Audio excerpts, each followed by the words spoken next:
Settima corsa, miglio per cavalli di 3 anni, sulla distanza appunto del miglio, sono in 8 al via, 1 Jamaica Pisana, 2 Gilda Spritz, 3 Gin Tonic Breed, 4 Guinea, 5 George, 6 Giglio, 7 Garin Lubi, 8 Giunone AMG, macchina che stacca in questo momento e in partenza c'è il tentativo di Gin Tonic Breed di contenere Giglio, che però parte Numero velocissimo 1 all'esterno Jamaica Pisana e si squalificato. porta a condurre, ha rotto invece Jamaica Pisana.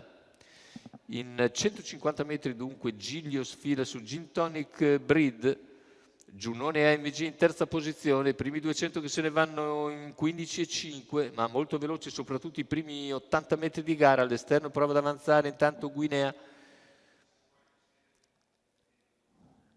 e George tenta l'anticipo.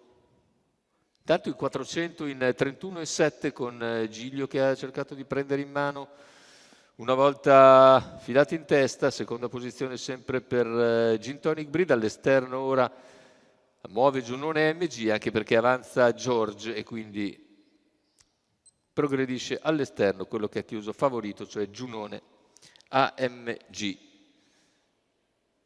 Gradualmente si porta sui primi, intanto Giglio comanda la corsa dopo i primi 800 metri di gara coperti in 1.36. Giunone gradualmente si avvicina, alla corda c'è sempre in agguato Gin Tonic Breed, poi al largo ancora George e quindi Gilda Spritz. Il chilometro viene coperto nell'ordine dell'1.18,8, ora accelera Giglio, ha sempre in schiena Gin Tonic e Giunone all'esterno.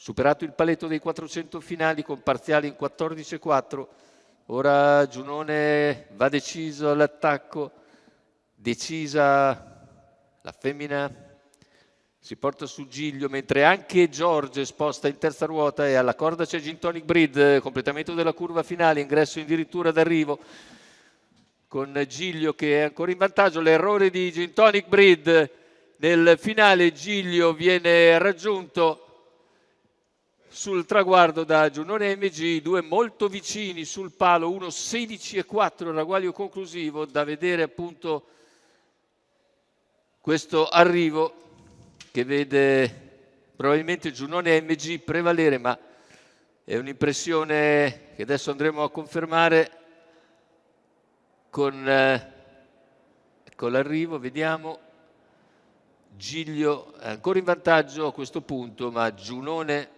AMG nelle ultimissime battute, vedete, passa di precisione e piega Giglio. Questo almeno ci sarà forse foto, ma al terzo posto finisce invece George, mentre ha sbagliato Gilda Spritz. La vittoria dovrebbe essere quindi del numero 8, ora inquadrato il fermo immagine che conferma probabilmente la vittoria per Giunone AMG e Roberto Vecchione, che raddoppia così in giornata, sempre per Paolo Romanelli e per conto della signora Karin Walter.